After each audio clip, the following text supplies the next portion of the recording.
Hello दोस्तों, रोज़ की तरह हम फिर जीके जीएस की क्लास लेकर आए हैं जिसमें हम आपको 30 क्वेश्चन लिए हैं। तो आप लोग वीडियो में बने रहना।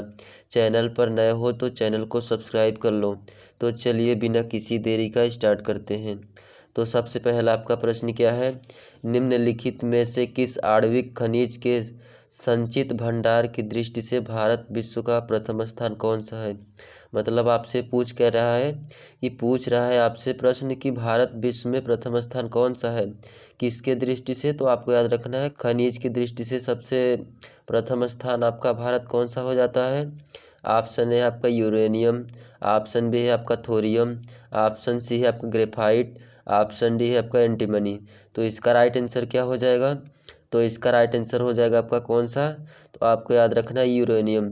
यूरेनियम आपका भारत विश्व में प्रथम स्थान पर रहता है। कौन सा? तो आपको याद रखना है यूरेनियम। कौन सा? यूरेनियम। उसके बाद हम चलते हैं अगले प्रश्न में। तो अगला प्रश्न आपका क्या हो जाता है? गुजरात का सर्वाधिक महत्वपूर्ण तेल क्षेत्र कौन सा हो जाता है? क्या पूछा है आपसे कि गुजरात में वह कौन सा क्षेत्र है जहाँ पर आपका तेल उत्पादन किया जाता है? ऑप्शन ए है आपका अंकलेश्वर, ऑप्शन बी है आपका लूनेज, ऑप्शन सी है आपका कलोल, ऑप्शन डी है आपका मेहसाना। तो इसका राइट आंसर क्या हो जाएगा? तो इसका राइट आंसर हो जाएगा आपका कौन सा? तो आपको याद रखना है जो गुजरात का सर्वाधिक महत्वपूर्ण तेल क्षेत्र है कौन सा हो जाएगा? तो आपको याद रखना है अंकलेश्वर। कौन सा? अंकलेश्वर।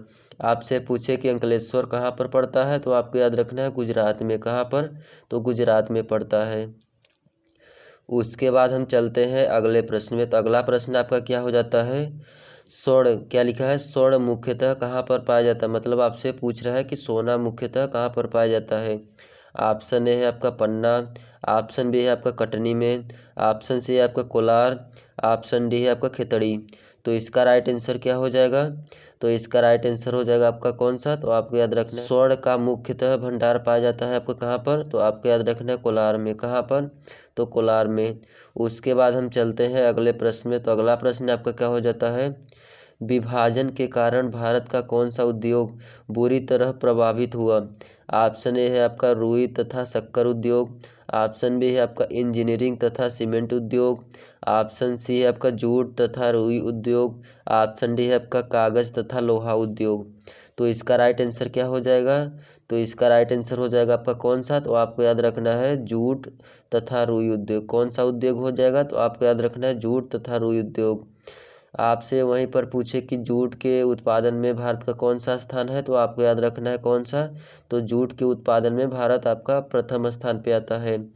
वहीं पर जूट को बात करें तो जूट आपका सोने का रेशा के नाम से मशहूर है। किसके नाम से? तो आपको याद रखना है सोने का रेशा। किसके नाम से? तो आपको याद रखना है जो जूट है आपका सोने का रेशा के नाम से मशहूर है। तो आपको याद रखना है इसका राइट आंसर सी हो जाएगा।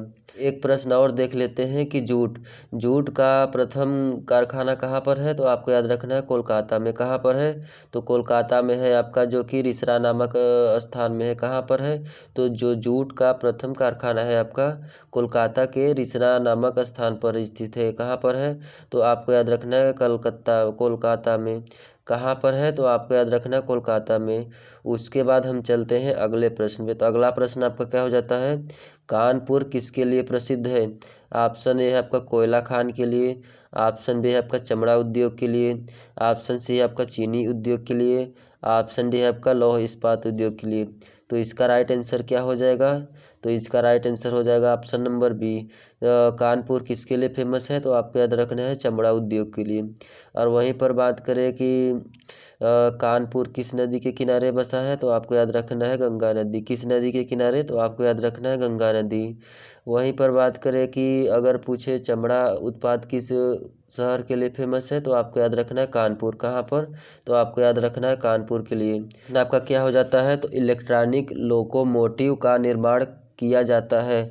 ऑप्शन ए है आपका जमशेदपुर में, ऑप्शन बी है आपका वाराणसी में, ऑप्शन सी है आपका चितरंजन में, ऑप्शन डी आपका गोरखपुर में।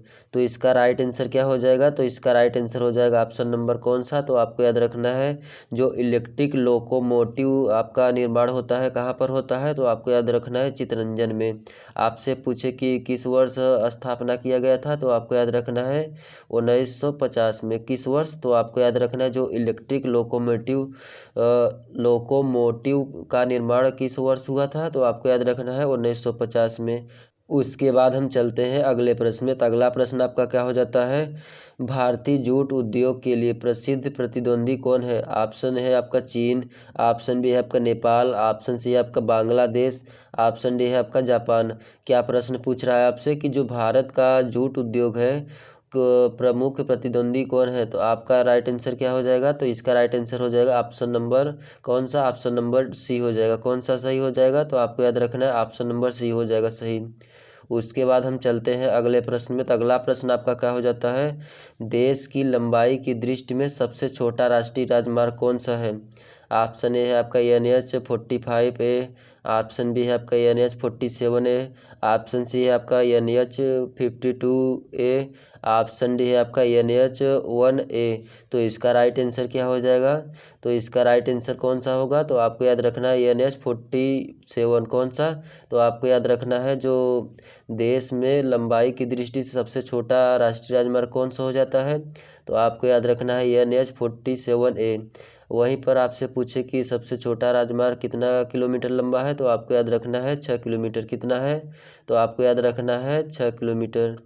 अगला प्रश्न आपका क्या हो जाता है? तो अगला प्रश्न है आपका कोंकण रेलवे जोड़ता है किससे जोड़ता है? ऑप्शन ए है आपका मुंबई से मनमाड को, ऑप्शन बी है आपका रोहा से मंगलुरु को, ऑप्शन सी है आपका मंगलुरु से कोच्चि को, ऑप्शन डी है आपका मुंबई से पुणे को। तो इसका राइट आंसर क्या हो जाएगा? तो इसका राइट आंसर हो जाएगा ऑप्शन नंबर बी। जो आपका कोंकण रेलवे है आपका कहाँ से जोड़ता है? तो आपको याद रखना है रोहा से मंगलुरु को। आपसे पूछे स्थापना कब हुआ था? तो आपको याद रखना है 26 जनवरी 1998 को। कब? 26 जनवरी 1998 को आपका इसका स्थापना। अगर मुख्यालय अगर पूछ ले कि कोंकण रेलवे का मुख्यालय कहाँ पर है? तो आपको याद रखना है नवी मुंबई। कहाँ पर है? तो आपको याद रखना है नवी मुंबई इसका मुख्यालय हो जाता है। उसके बाद हम चलते हैं अगले प्रश्न में। तो अगला प्रश्न क्या हो जाता है आपका? भारतीय रेलवे के अंतर्गत रेल मार्ग की कुल लंबाई कितना है? ऑप्शन ए है आपका 46,807 किलोमीटर, ऑप्शन बी है आपका 63,140 किलोमीटर, ऑप्शन सी है आपका 64,600 किलोमीटर, ऑप्शन डी है आपका 67,368 किलोमीटर। तो इसका राइट आंसर क्या हो जाएगा? तो इसका राइट आंसर हो जाएगा ऑप्शन नंबर डी। कौन सा? तो आपको याद रखना है जो भारतीय रेलवे के अंतर्गत रेल मार्ग की कुल लंबाई कितनी है? तो आपको याद रखना है 67,368। वहीं पर बात करें वर्तमान में तो कितना है? तो आपको याद रखना है 1,26,366। कितना है? 1,26,366 किलोमीटर है आपका वर्तमान में अगर पूछे तो। अगर पूछे कि रेल मार्ग की कुल लंबाई कितनी है? तो आपको याद रखना है 67,368 है। उसके बाद हम चलते हैं अगले प्रश्न में। तो अगला प्रश्न आपका क्या हो जाता है? क्या लिखा है? नेताजी सुभाष चंद्र बोस अंतर्राष्ट्रीय हवाई अड्डा कहाँ पर है? क्या प्रश्न पूछा है आपसे कि अंतर्राष्ट्रीय हवाई अड्डा कौन सा? तो आपको याद रखना है नेताजी सुभाष चंद्र बोस अंतर्राष्ट्रीय हवाई अड्डा कहाँ पर है?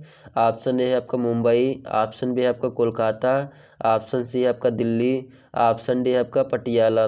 तो इसका राइट आंसर क्या हो जाएगा? तो जो आपका नेताजी सुभाष चंद्र बोस अंतर्राष्ट्रीय हवाई अड्डा है कहाँ पर है? तो आपको याद रखना है कोलकाता में। कहाँ पर है? तो कोलकाता में हो जाता है।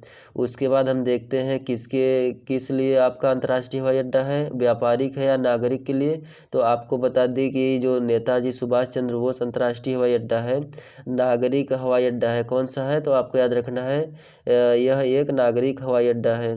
उसके बाद हम चलते हैं अगले प्रश्न में। तो अगला प्रश्न आपका क्या हो जाता है? पारादीप। क्या लिखा है? पारादीप बंदरगाह किस राज्य में स्थित है? ऑप्शन ए है आपका पश्चिम बंगाल, ऑप्शन बी है आपका उड़ीसा, ऑप्शन सी है आपका आंध्र प्रदेश, ऑप्शन डी है आपका तमिलनाडु। तो इसका राइट आंसर क्या हो जाएगा? तो इसका राइट आंसर हो जाएगा ऑप्शन नंबर बी। कौन सा हो जाएगा?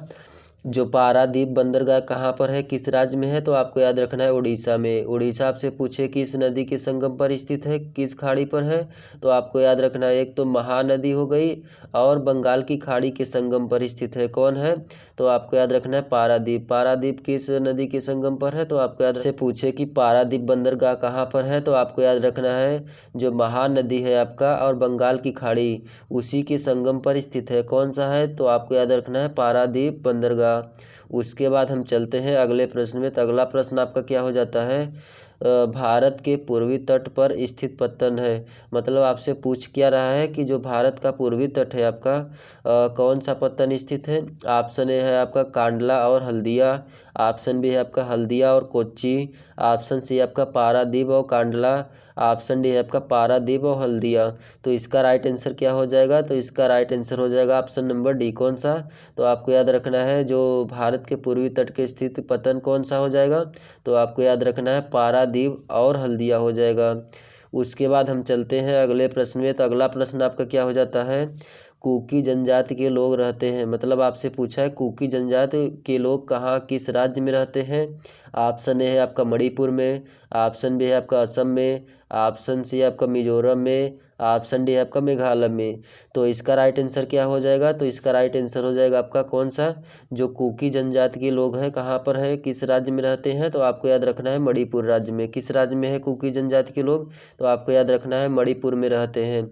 उसके बाद हम चलते हैं अगले प्रश्न में। तो अगला प्रश्न आपका क्या हो जाता है, धुमकुरिया किस जनजाति के सामाजिक संस्था है। क्या पूछा है प्रश्न, धुमकरिया किस जनजाति की सामाजिक संस्था है। ऑप्शन ए आपका ओराव, ऑप्शन बी है आपका कुडुक, ऑप्शन सी है आपका मुंडा, ऑप्शन डी है आपका संथाल। तो इसका राइट आंसर क्या हो जाएगा, तो इसका राइट आंसर हो जाएगा आपका जो धुमकरिया जनजाति है कहाँ पर पाई जाती है, तो आपको याद रखना है ओराव में। कहाँ पर, जो कि आपका नागपुर में पड़ता है। कहाँ पर पड़ता है, तो आपको बता दें जो धुमकुरिया है आपका ये आपके नागपुर में पड़ता है। कहाँ पर, तो जो जनजाति है आपका धुमकुरिया जनजाति आपके नागपुर में पड़ता है। कहाँ पर, तो आपको याद रखना है नागपुर में। उसके बाद हम चलते हैं अगले प्रश्न में। तो अगला प्रश्न आपका क्या हो जाता है, वह राज्य जहाँ सुल्तानपुर पश्चिम बिहार स्थित है। कौन सा पश्चिम बिहार, तो आपको याद रखना है सुल्तानपुर पश्चिम बिहार। ऑप्शन ए है आपका चंडीगढ़, ऑप्शन बी है आपका भरतपुर, ऑप्शन सी है आपका गुड़गांव, ऑप्शन डी है आपका गांधीनगर। तो इसका राइट आंसर क्या हो जाएगा, तो इसका राइट आंसर कौन सा हो जाएगा, तो आपको याद रखना है गुड़गांव में। कहाँ पर है आपका सुल्तानपुर पश्चिम बिहार, तो आपको याद रखना है गुड़गांव में। कि गुड़गांव में और एक कौन सा नेशनल पार्क खोला गया है, तो आपको याद रखना है सुल्तानपुर नेशनल पार्क, जो कि आपका कब बनाया गया था, तो आपको याद रखना है 1989 में। कब बनाया गया था सुल्तानपुर नेशनल पार्क, तो आपको याद रखना है 1989 में। सुल्तानपुर नेशनल पार्क का नाम बदलकर क्या रखा गया है अब, तो आपको याद रखना है सलीम अली पश्चिम बिहार। कौन सा नाम है, तो आपको याद रखना है जो सुल्तानपुर का नेशनल पार्क है इसका नाम क्या बदला गया है, तो आपको याद रखना है सलीम अली पश्चिम बिहार के नाम से जाना जाता है। आपसे पूछे कि सुल्तानपुर जो है आपका नेशनल पार्क जो कि हम आप बोलते हैं वर्तमान में सलीम अली पश्चिम आपका बिहार किस के लिए फेमस है, तो आपको याद रखना है साइबेरियन सारस के लिए फेमस है। किसके लिए फेमस है, तो आपको याद रखना है साइबेरियन सारस के लिए फेमस है।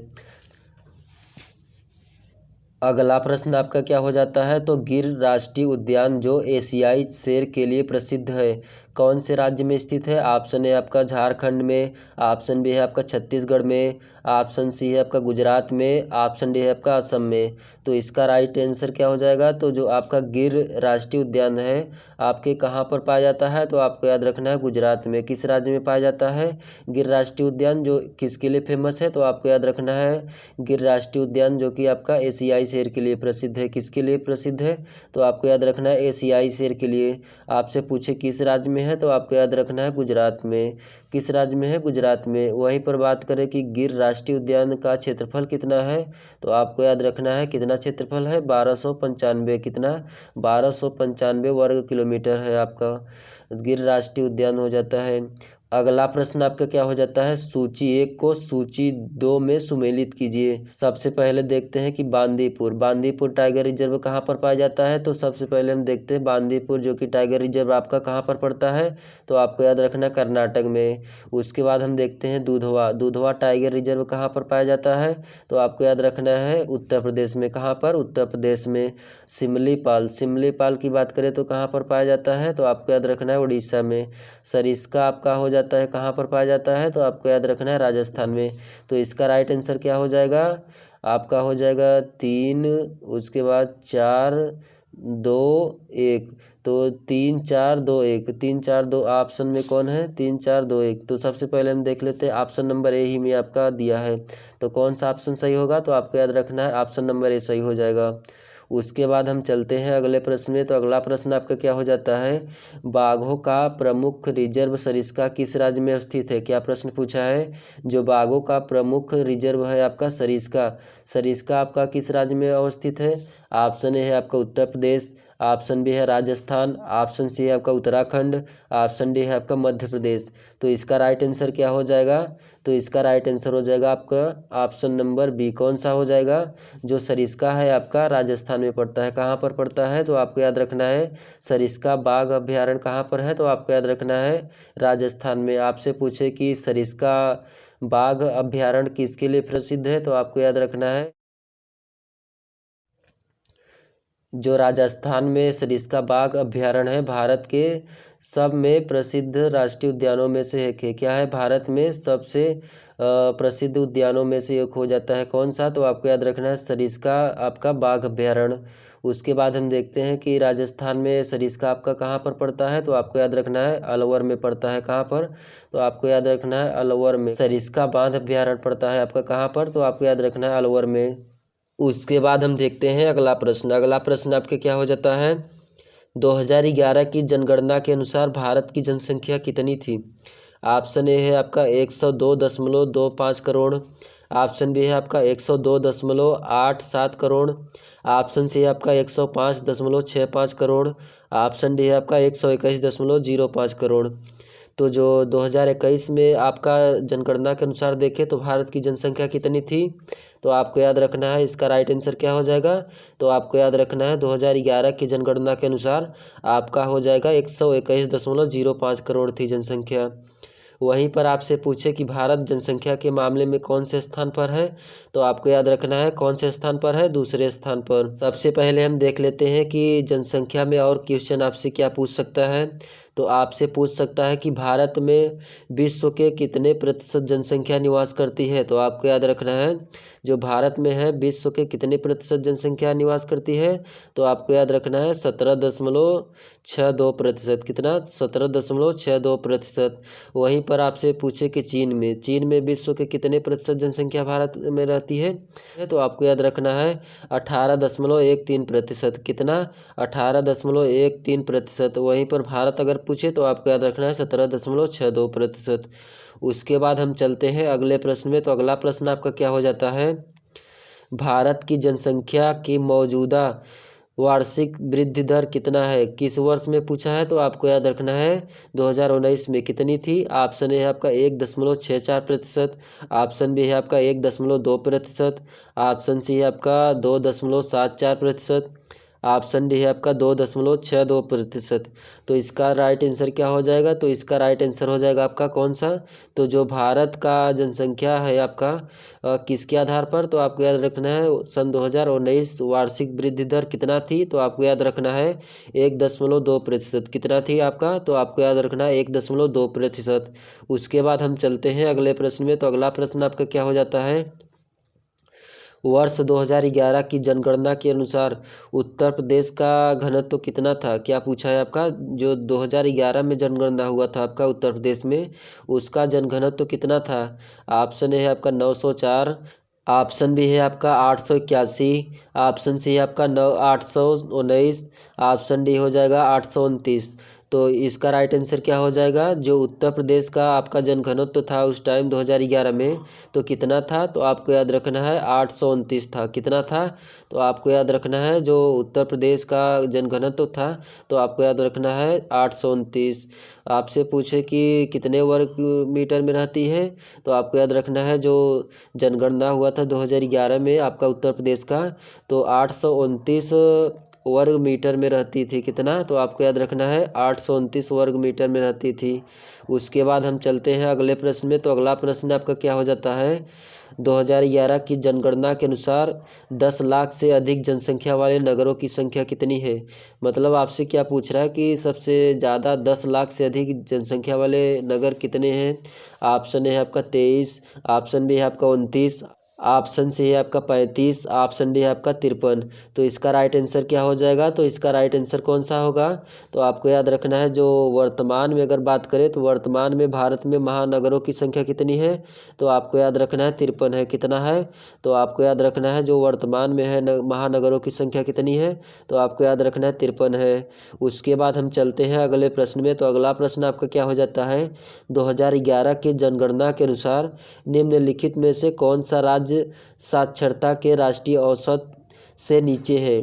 मतलब आपसे प्रश्न क्या पूछा है कि कौन सा राज्य हो जाता है आपका कि जो कि आपका साक्षरता के राष्ट्रीय औसत से नीचे है। ऑप्शन ए है आपका महाराष्ट्र, ऑप्शन बी है आपका गुजरात, ऑप्शन सी है आपका उड़ीसा, ऑप्शन डी है आपका पश्चिम बंगाल। तो इसका राइट आंसर क्या हो जाएगा, तो इसका राइट आंसर हो जाएगा आपका कौन सा, तो आपको याद रखना है उड़ीसा में। कौन सा, तो आपको याद रखना है उड़ीसा में। सबसे कम साक्षर दर कहाँ पर है, सबसे कम साक्षरता दर कहाँ पर है, तो आपको याद रखना है बिहार में। बिहार में कितनी थी, तो आपको याद रखना है 63.82। कितना थी, तो आपको याद रखना है सबसे कम आपका साक्षरता दर आपका हो जाता है बिहार में। कितना थी, तो आपको याद रखना है 63.82। वहीं पर आपसे अगर पूछे कि सबसे अधिक साक्षरता दर वाला राज्य कौन सा हो जाएगा, तो आपको याद रखना है केरल। कौन सा राज्य हो जाएगा, तो आपको याद रखना है केरल। केरल में कितना प्रतिशत साक्षरता था, तो आपको याद रखना है 96.2। कितना था, तो आपको याद रखना है 96.2%। वहीं पर बात करें सबसे कम, तो सबसे कम आपका हो जाता है बिहार। बिहार में कितना था, तो आपको याद रखना है 63.82। कितना था, तो 63.82।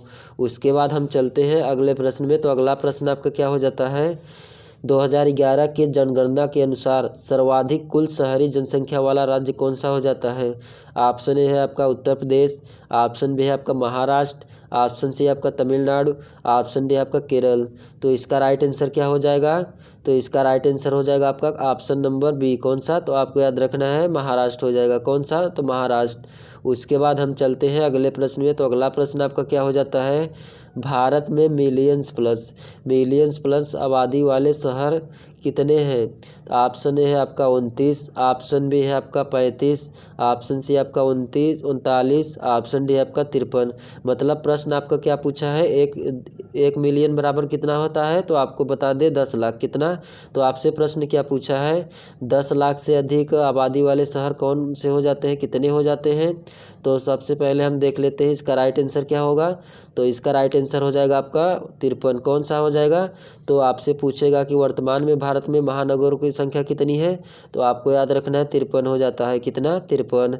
उसके बाद हम चलते हैं अगले प्रश्न में। तो अगला प्रश्न आपका क्या हो जाता है, निम्नलिखित भारतीय संघ शासित क्षेत्रों में से किस एक लिंग अनुपात जो कि आपका प्रति 1000 पुरुषों की तुलना में महिलाओं की संख्या 1000 से ऊपर है। ऑप्शन ए है आपका पुदुचेरी, ऑप्शन बी है आपका दिल्ली, ऑप्शन सी है आपका चंडीगढ़। उसके बाद हम देखते हैं अगला ऑप्शन क्या है, तो अगला ऑप्शन है लक्षद्वीप। तो इसका राइट आंसर क्या हो जाएगा, तो इसका राइट आंसर कौन सा होगा, तो आपको याद रखना है पुदुचेरी। कौन सा हो जाएगा, तो आपको याद रखना है पुदुचेरी। पुदुचेरी की बात करें तो ऐसा एक राज्य हो जाता है केंद्र शासित प्रदेश जो कि आपका प्रति 1000 पुरुषों की तुलना में महिलाओं की संख्या 1000 से ऊपर है। कितना है, तो 1000 से ऊपर है महिलाओं की संख्या, इसलिए आपका राइट आंसर क्या हो जाएगा, पुदुचेरी। वहीं पर बात करें कि सबसे कम लिंगानुपात वाला संघ शासित प्रदेश कौन सा है, तो आपको याद रखना है दमन और दीप। कौन सा हो जाएगा, तो दमन और दीप। वहीं पर बात करें कि दमन और दीप में लिंगानुपात कितना है, तो आपको याद रखना है 618। कितना है, 618। उसके बाद हम चलते हैं अगले प्रश्न में। में, तो अगला प्रश्न आपका क्या हो जाता है, तो अगला प्रश्न आपका क्या हो जाता है, गंगा शहर, क्या लिखा है, गंगा शहर के तट पर नहीं बसा है। कौन सा शहर नहीं बसा है, तो कानपुर हो गया, पटना, बरौनी, दिल्ली। तो कौन सा ऑप्शन सही होगा, तो देखते हैं गंगा किनारे कौन कौन से शहर हो जाते हैं। तो आपका हो जाता है कानपुर हो जाता है, पटना हो जाता है, बरौनी। तो ये तीनों आपके गंगा के किनारे हैं। कहाँ पर है, तो आपको याद रखना गंगा नदी के किनारे पर हैं। आपसे पूछे कि दिल्ली की बात करें तो दिल्ली आपका यमुना नगर किसकी नदी के किनारे है, तो आपको याद रखना है यमुना नदी के किनारे स्थित है। आपसे पूछे भारत की राजधानी क्या है, तो आपको याद रखना है दिल्ली। आपसे पूछे गंगा नदी की लंबाई कितना है, तो आपको याद रखना है 2525 किलोमीटर। कितना है, तो आपको याद रखना है 2525 किलोमीटर। आपसे पूछे कि गंगा नदी किस राज्य में बहती है, तो आपको याद रखना है आपका हो जाता है उत्तराखंड में। कौन से राज्य में गंगा नदी बहती है, तो आपको याद रखना है उत्तराखंड। उत्तर प्रदेश में आपका हो जाती है, उसके बाद बिहार में, उसके बाद झारखंड में हो जाती है, पश्चिम बंगाल। तो कौन कौन से राज्य हो जाते हैं आपका गंगा नदी बहती है, तो हो जाता है आपका उत्तराखंड, उत्तर प्रदेश, बिहार, झारखंड, पश्चिम बंगाल। तो कुल कितने राज्य हो जाते हैं, तो आपको याद रखना है 1 2 3 4 5, 5 राज्यों से आपका गंगा नदी बहती है। कौन कौन से हो जाते हैं, तो आपको याद रखना है उत्तराखंड, उत्तर प्रदेश, बिहार, झारखंड, पश्चिम बंगाल। तो आपको याद रखना है दिल्ली आपका यमुना नदी के किनारे है। कहाँ पर है, तो आपको याद रखना है यमुना नदी के किनारे है। उसके बाद हम देख लेते हैं कि जो गंगा नदी है आपसे किस देश से निकलती है, तो आपको याद रखना है भारत और बांग्लादेश के बीच से। कहाँ से, तो आपको याद रखना है भारत और बांग्लादेश से निकलती है। उसके बाद हम चलते हैं अगले प्रश्न में। तो अगला प्रश्न आपका क्या हो जाता है, भारत का प्रमाणिक समय उस स्थान का स्थानीय समय है। मतलब आपसे प्रश्न क्या पूछा है कि जो आपका भारत का प्रमाणिक समय लिया गया है कहाँ से लिया गया है। ऑप्शन ए है आपका दिल्ली के समीप से, ऑप्शन बी है आपका कोलकाता के समीप से, ऑप्शन सी आपका इलाहाबाद के समीप से, ऑप्शन डी आपका भोपाल के समीप से। तो इसका राइट आंसर क्या हो जाएगा, तो इसका राइट आंसर हो जाएगा ऑप्शन नंबर सी। कौन सा हो जाएगा, तो जो भारत का प्रमाणिक समय लिया गया है कहाँ से लिया गया है, तो आपको बता दें इलाहाबाद के नैनी से लिया गया है। कहाँ से, तो आपको याद रखना है इलाहाबाद के नैनी से लिया गया है। उसके बाद हम देखते हैं अगले प्रश्न। तो अगला प्रश्न आपका क्या हो जाता है, कर्क रेखा भारत के कितने राज्यों से होकर गुजरती है। ऑप्शन है 5 6 7 8। तो सबसे पहले हम देख लेते हैं कर्क रेखा से गुजरने वाले राज्य कौन कौन से हो जाते हैं। तो सबसे पहले आपका आ जाता है गुजरात, उसके बाद राजस्थान हो जाता है, उसके बाद आपका मध्य प्रदेश हो जाता है, उसके बाद छत्तीसगढ़ हो जाता है, झारखंड हो जाता है, पश्चिम बंगाल हो जाता है, उसके बाद त्रिपुरा हो जाता है, मिजोरम। तो कुल कितने राज्य हो जाते हैं, तो 1 2 3 4 5 6 7 8। तो कुल कितने राज्यों के साथ आपका कर्क रेखा लगती है, तो आपको याद रखना है 8 राज्य। इसका राइट आंसर हो जाएगा ऑप्शन नंबर डी। कौन सा हो जाएगा, तो 8 राज्यों के साथ आपका कर्क रेखा लगाती है।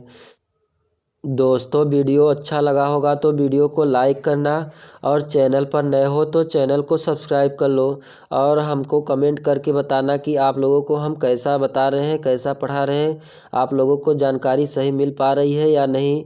तो आप लोग कमेंट करके हमको बताइए।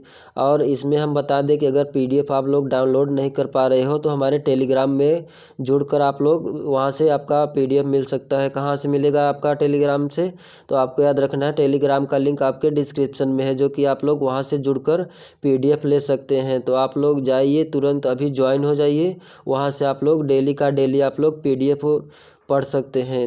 तो चलिए अगले वीडियो में मिलते हैं। वीडियो अच्छा लगा होगा तो वीडियो को शेयर ज़रूर कर देना। धन्यवाद।